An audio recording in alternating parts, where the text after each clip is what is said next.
Hello, in this video I want to show you how to fix the problem when you have internet connection but you cannot browse Google Play Store.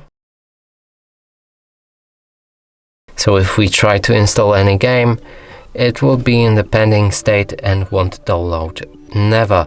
So now let's try the Google Chrome or any other browser.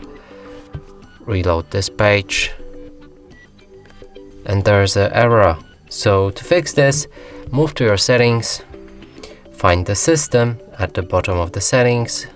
Here go for date and time and use network provided time on both instances right here. Now if we go back to the Google Play Store and try installing the same game, it should start downloading.